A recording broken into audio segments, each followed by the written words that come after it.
सोरमोन बे आंजों फन रायलायनायखौ होबथाग्राया खोन्था आंनो आं मा खोन्था DB प्रडाक्शननि बानजायनायाव बर'नि मोनसे गोदान सुंद' सावथुन फैगासिनो दं। बे गोदान सुंद' सावथुननि मुङानो जाबाय आद्रा खाफाल। DB प्रडाक्शननि बानजायनायाव बिजय बर'नि बिथोन होनायजों आद्रा खाफाल सुंद' सावथुननि शुटिंखौ दिनैनिफ्राय जागायजेनबाय। आद्रा खाफाल सुंद' सावथुनखौ लिरदों दन्देश्वर बर'आ। मख'जाथावदि बे सावथुनावनो फावखुंगुर महरै फाव खालामदों जोंमा बसुमतारी आरो फावखुंग्रि महरै माजुनि स्वर्गियारिया। लोगोसे बे सावथुनावनो फेस्ला महरै फाव खालामगोन बिजय बर' आरो गेम्बु बर'मोनहा। आरो बे सावथुनावनो अनसुमै बर', जोंदावसा बर', कपिसर बर', रमन अखाफोर, रिमा दैमारि मोनहाबो जर'खायै बाहागो लाना फाव खालामगोनखौ मिथिहोदों। दिनैनि तारिखाव बा दिनैनि अक्ट'आव आं गिबियावनो लिरजेननाय आद्रा खाफाल मुंनि शर्ट मुभि फिल्म नायजाबखौ आं दिनैनिफ्राय जागायजेननो सानदों।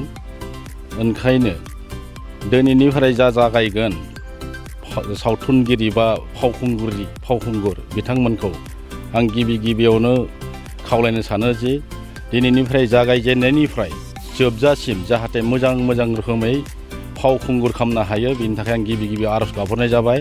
आरो लोगोसे आद्रा खाफाल मुंनि नायजाबा जाहाथे जोरनानै थायो इयुनसिम आं बेखौ खावलायनानै दिनैनि बे फावखुंगुर आरो फावखुंगुर नोंथांमोनखौ आर'ज गाबहरनाय जाबाय। नैबे आद्रा खाफाल मुंनि नायजाबाव हिर' हिसाबै जोंमा बर' बयजोंबो सिनायजानाय आरो हिर'इन हिसाबै माजुनि स्वर्गियारि बिथांमोना लागोन। जाहाथे बयबो नायगिरि बिथांमोनखौ आं खावलायो जे जाहाथे जोंनि चेनेलखौ नायनानै गासैखौबो साबस्क्राइब खालाम आरो शेयार खालामगोन होननानै आं आसा फारिना थाबाय। आंनि प्रडाक्टआ जाबाय DB प्रडाक्शन। DB प्रडाक्शनाव आंनि बे नायजाबखौ नुनो मोनगोन। बेखौनो आद्रा खाफाल बै मा समाव रिलिज खालामनाय जागोन? आद्रा खाफाल बे शर्ट मुभिखौ आङो नैबे नायजाबा जाहाथे शुटिंआ जोबनायनि उनाव गेम्बु मुंनि माबायाव इउटुब चेनेलाव आं हगारनाय जागोन। जागोन जे एसे माने ट्रेजेडिबो थागोन आरो एसे माने कमेडियानबो थागोन। आरो जेरै आद्रा खाफाल बे आद्रा खाफाल माबाया नुजाहैगोन आरो गिबियाव बा जोबजासिम। खाग्राबारि बियाबनि बाथौ आश्रमाव जे जोंहा जोंनि खाग्राबारि ओनसोलनिनो बा उदालगुरि जिल्लानि सिङाव थानाय मोनसे फिसा ओनसोल खाग्राबारि। दा बेयावहाय आदा दन्देश्वर बर'नि दैदेननायाव बा DB प्रडाक्शना मोनसे दिनै शुभ मुहुरत बा गिबि बेखेवजेननाय मोनसे हाबाफारि लादों। मोनसे समाजारि रमान्टिक ट्रेजेडि कमेडि थागोन होनना बुंदों बे नायजाबाव आदाया। दा बे शर्ट मुभिखौ दिनै नैबे बुब्लियाव बेखेवनो मोननानै आं गोजोननाय मोन्दों गमामायैनो।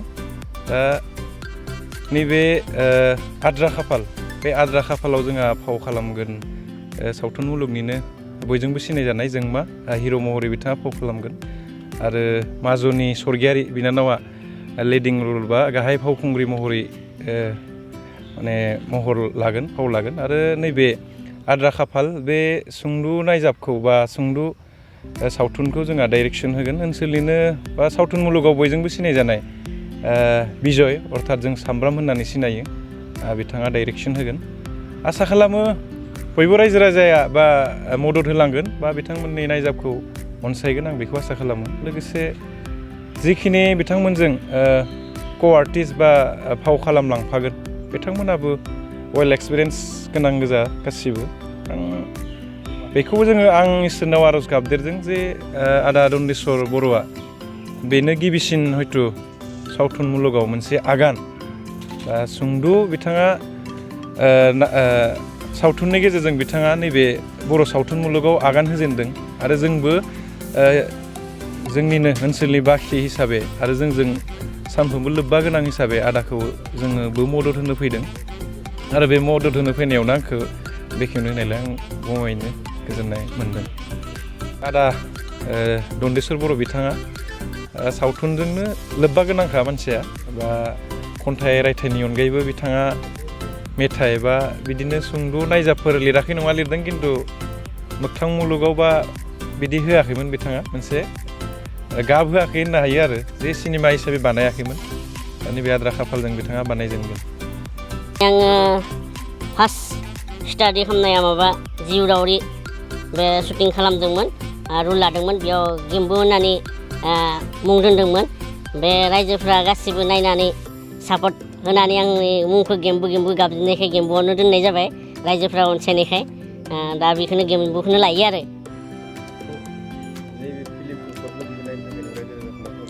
आं बे सर्ट मुभिखौ रायजो राजाखौ खावलायो जे बयबो आंखौ सापर्ट आरो मदद होगोन होननानै नायनानै बेखौनो आं हास्थायो आरो बे खावनाया दिनै रन्देस्वर सार बिथांनि थ्रुयै बिथाङा फाइनेन्सियेल खालामदों ओमफ्राय हगारनाया आंनि इउटुब चेनेलाव हगारनाय जादों गेम्बु बर' ओमफ्राय एक्टर हिसाबै दङ जोंमा आरो ओमफ्राय एक्ट्रेस महरै दङ माजुनि बिथांमोना सिगांनिफ्रायनो खालामखानाय एक्सपिरियेन्स दंखायो ओमफ्राय कमेडि हिसाबै दङ जोंहा सामब्राम मेन केरेक्टार बेनिफ्राय आंबो थाफागोन बेजों लोगोसे कमेडियावनो ओमफ्राय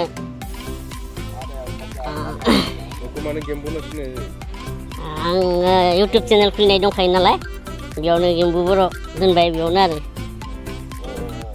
नोंथाङा सरखारि साख्रि नागिरदोंना नोंथांनि थाखाय मोनसे गोजोनथाव खौरां नोंथांनि थाखाय दं एडुकेट पइन्ट जेराव नोंथाङा सोलोंथाइ लानायनि गेजेरजों सरखारि साख्रिनि गुबुन गुबुन रोखोमनि गोब्राब आनजादफोरखौ उथ्रिसारनो हागोन आरो गावनि आथिङाव गसंथानो हागोन बे एडुकेट पइन्टआव नोंथांमोना SSC bank PO bank clerk bank SO UPSC FSC defence railway state insurance AAO ADO एसिस्टेन्टजों लोगोसे स्टेट लेभेल जब आरो माखासे सरखारि साख्रिनि आनजादाव गोनांथि जानाय आयदाफोराव सोलोंथाइ लानो हागोन मख'नो गोनांदि बे सोलोंसालियाव साख्रिनिल' नङा बेयाव MBA आरो सैनिक स्कुल बायदियाव एडमिशननि थाखाय एन्ट्रेन्स होनो थाखायबो सोलोंथाइ लानो हागोन बे सोलोंसालियाव गाहाम थाखो खथानि सुबिदा दं आरो सम मथे नोंथांनि सोलोंथाइखौ बे सोलोंसालियाव होनाय जागोन